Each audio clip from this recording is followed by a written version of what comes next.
It's the First Impressions podcast. Here's Matt and Charles.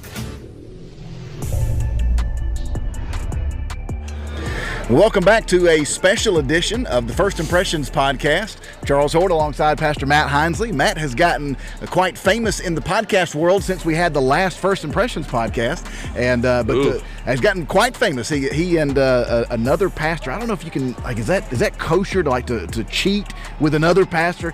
And honestly, I like the idea of two pastors, in our association that are very close together, collaborating on things. Chris Watson is an amazing guy, great pastor, the best in the association, and mostly me and Chris just cut up. But there's good football talk, and there's 4 or 5 people that listen. So I listen to it, man, and listen. I'll learn. Like if I didn't watch one of the games this past weekend, I get the commentary from you guys. Yeah, we'll tell you the truth. That's right. That's right. So we're broadcasting from our fall festival here at the church, and Matt, tell them about the weather today, man. That's crazy. Yeah, the weather today has been wild. It's really, really wet out here. Yes. But I told them yesterday, hey, the weather's moving out at 6 o'clock, and I was sitting in a meeting at 5:45 and looked out the window and could see the sun. Yep. So I think I said something about, if you're going to pray for rain, you got to bring your umbrella. So right. I guess the opposite of that is true. If we're praying for the rain to go away, you can't cancel your event. You're just going to have to go ahead and have your event and just assume it's going to be good. You got to do it on faith, and that's important. And we told everybody we're still here. We're still grilling chicken fingers. Yeah. And we got a decent crowd, it rained up until about 30 minutes ago. Got tons. Got people waving at us over there. Danny Jenkins giving us a thumbs up. All right. We got Mario Brothers are here. What's the best costume you've seen out here so far? I'm a golf fan. Okay. So there's a golf trunk out here somewhere. Okay. That Jessica and Ben Wood are doing. They did a really good job of it. Handing out golf stuff? Because we need to go get some tees and golf balls. I was balls. trying to get it Scotty Cameron, but he wouldn't let us putt with that one. He gave us some little bitty thing. Okay. You can go, if you make the putt, you get candy. So I'm biased to that one, being a golf fan. Yeah. But you got Shireen Crowley's out there. She's like hustling cookbooks to everybody dressed as a chef. And that's your cue to buy the church cookbook. That's a fundraiser for the building program. No telling how many of those she's already sold. Oh, I guarantee it. Barry and Caleb got like a beach scene set up at their trunk, which I think it's a really smart idea. I mean, it's it's cold out here right now. And could we call that Margaritaville at a Baptist church? I don't know. It's like Jimmy Buffett land, maybe? It's Virgin Margaritaville. There you go. Yeah, there you go. Baptist Margaritaville. I can dig it. So you mentioned golf earlier. So coming up, got a hayride. The hayride's rolling. That's right. Yeah. There's Brad on the track. It may come in frame here in a second when he comes around the backside here.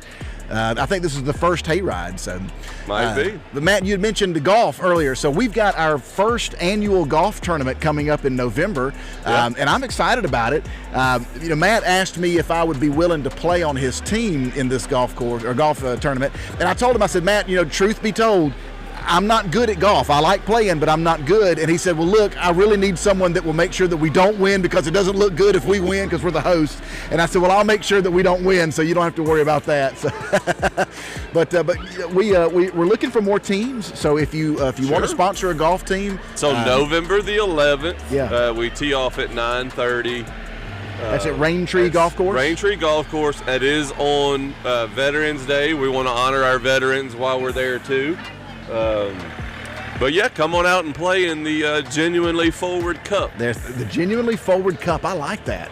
We're. Are we giving out a green jacket? Maybe. That's a good idea. If Charles donates us one. If I can find one and embroider the church logo on it, that would be super sick. That would. Then I might have to try to win it. I know.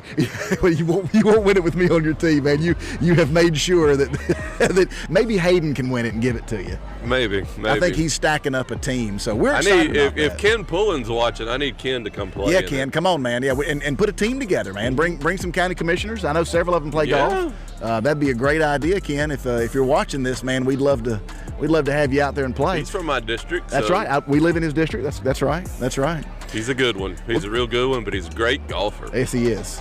Yes, he is. Matt, so we talked about the golf tournament, and of course that's a fundraiser for our Genuinely Forward campaign, but we haven't done a podcast in a while, and so for folks that only watch the podcast, which I can't imagine, tell folks what Genuinely Forward is. What's going on around here? So we have just recently launched our capital campaign, which is called Genuinely Forward, where we are looking to purchase 3 buildings that are adjacent to our property. One will be used as a mission center for local missions. That's awesome. One will be used as a children's ministry space, and the other youth space, college space. We're going to put a podcast studio in there. Nice. We're going to, just go the whole 9 yards. But First Baptist Church of Zebulon's great. It's a wonderful church with a wonderful family, but we are severely landlocked. Yeah. And we ran all the numbers and had the architectural drawings done. And the number that it would have cost to build a brand new multi-purpose building would have been $5 million. $5 million. Upwards of $300 and something per square foot. And it still wouldn't quite be as big as what we need. Right. And so we were very shell-shocked. Yeah.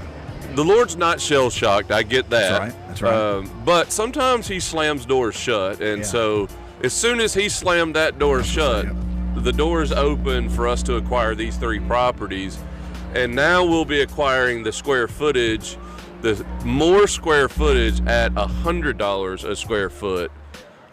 So our campaign is trying to raise in 1 year $1.5 million. And that's a hardy goal right there. $1.5 million. I think $850 of that is paying the buildings themselves. Right, it's a purchase. And then we're allotting ourselves around $600,000 to renovate it properly. Okay. But we're hoping to be debt-free in a year. We're hoping to have all that stuff knocked out and taken care of. I know it's a difficult time of the year with taxes and Christmas, and the government's doing what the government does, and all those things coming on. And so we're not. This is a no-pressure thing, but this is the best way we can be stewards of the money that God allows us to have. That's right. At the same time, looking forward to the next generation. The people always go, well, churches, they're always trying to build. They're always trying to make ask for money. The thing, though, is at this church, I can honestly tell you, and this is no lie, there is not one extra foot available in this church. There is not one extra classroom that is not being used. And we give God the glory for that. We basically have people meeting in Sunday school classes and foyers. We've got one office that's in a closet. I mean, we don't have any more space. Right. We have to. Right.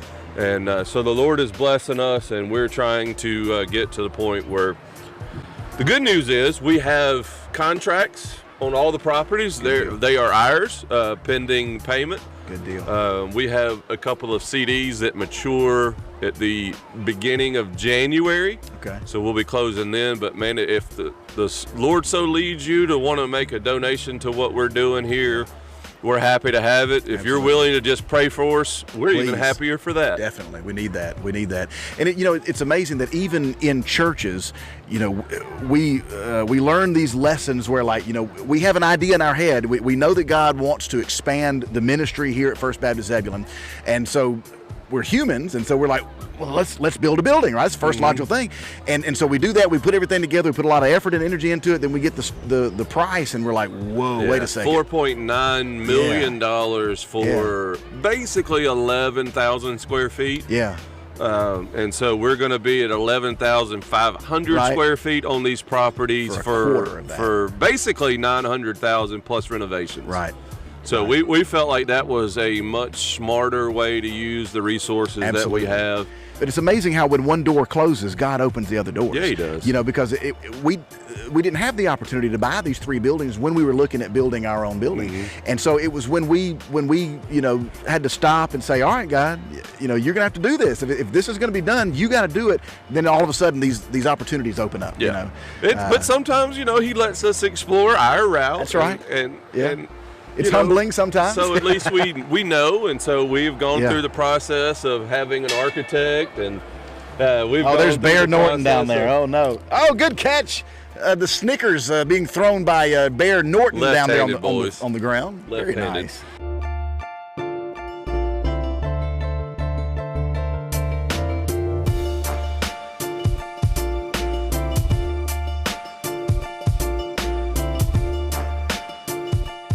But yeah, so the Lord it is no doubt in my mind we're following the Lord every step of the way. So. Yeah, 100%, because He's blessing it.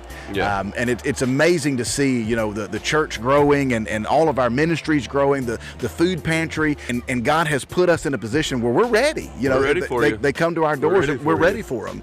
And so we're prepared to serve the community, and that's something that God has done. Mm-hmm. Not Matt Hinesley, not Charles Hord, not Miss Judy. I mean, that's something that God has done. And I'll say this a million times until people are tired of hearing me say it. The Lord opened the floodgates of blessings on our church the Sunday after we opened the food pantry. That's right. It's incredible. And God has blessed the food pantry, and through the food pantry, God has blessed this community. Yep. I tell this story in youth, and I think I've told you this before, but last year at Easter, we had our sunrise service out at the cemetery, okay? Mm-hmm. And I was kind of weird, we're doing a sunrise service in the cemetery, a little morbid, but I get it, it's Easter Sunday, Resurrection Sunday. And so, Matt, while we were sitting, the crowd was sitting in this straight line, and you were kind of standing out in front of them, and everybody's in this one line. Nobody's behind each other, just in this really long line.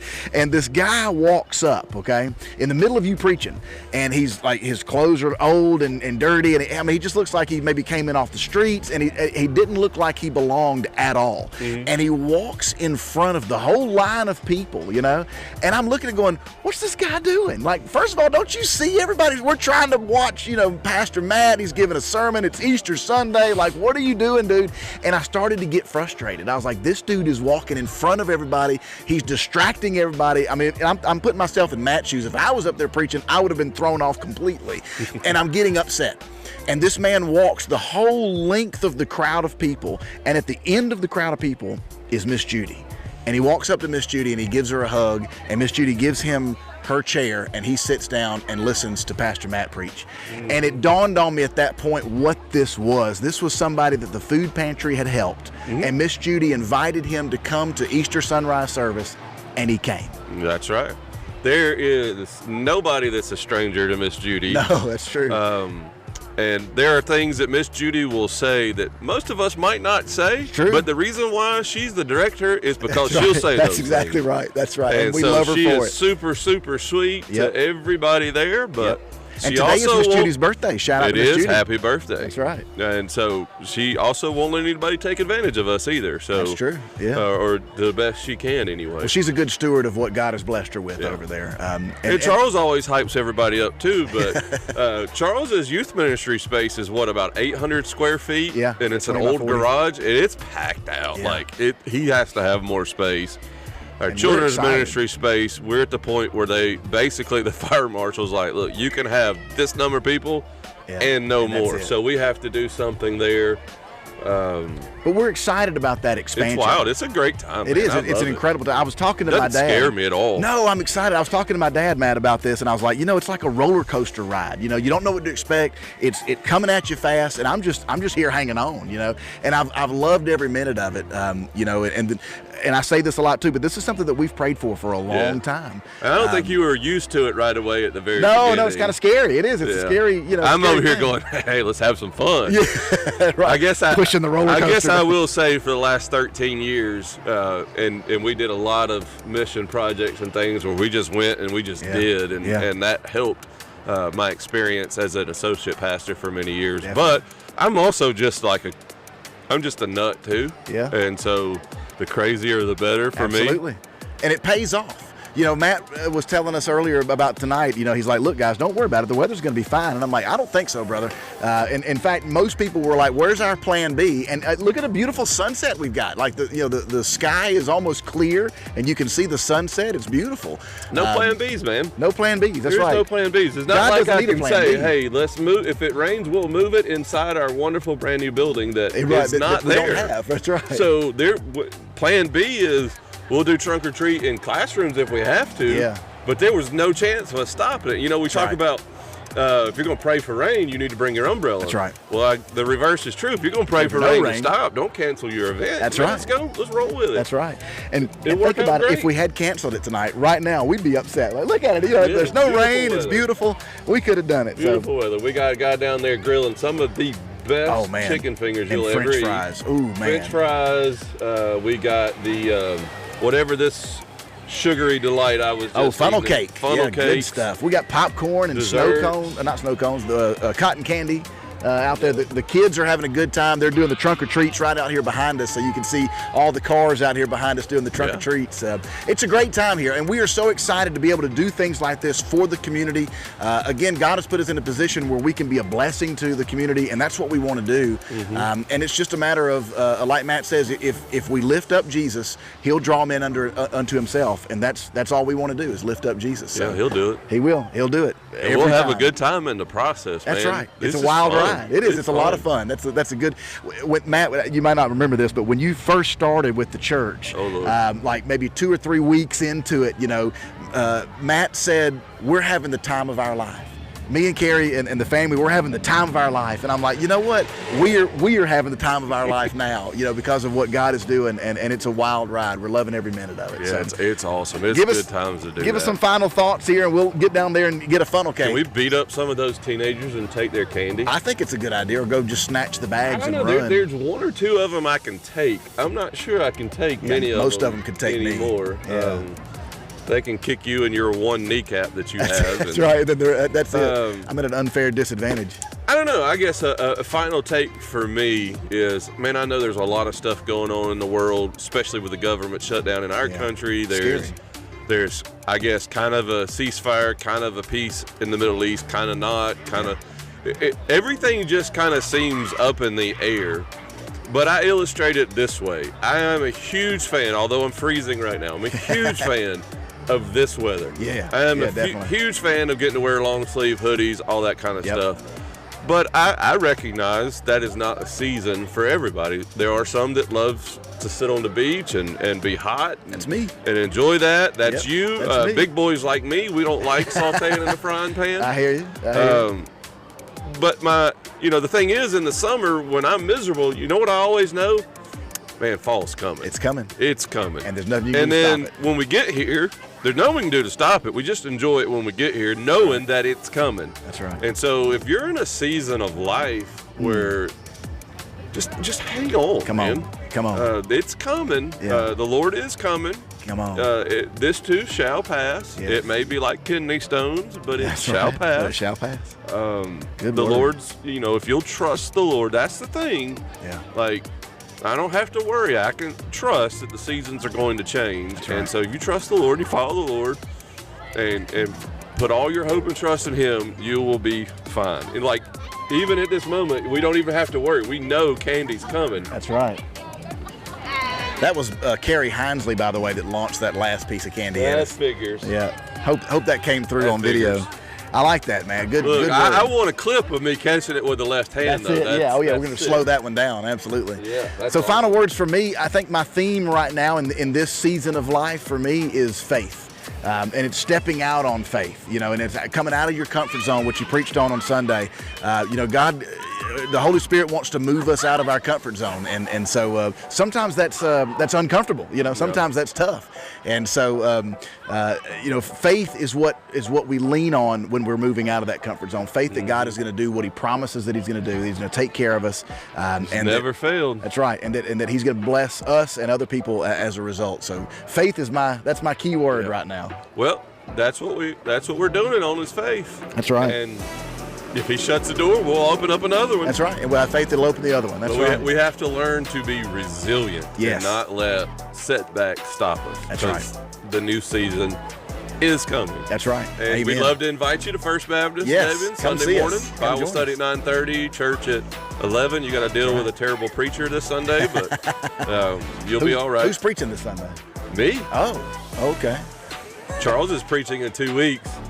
We're gonna put it on him. He's got to preach Acts chapter 16. He's got the whole chapter. Well, this is breaking news because this is the first time I've heard Charles that. is going to preach it. Acts chapter 6, the whole chapter? Yes, you got to preach the whole chapter.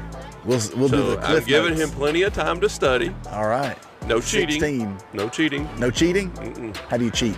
I don't know how you cheat. I'm going to look at his notes. That's what I'm going to do. I'm not showing them to you. They're top secret. That's right. That's right. Top secret.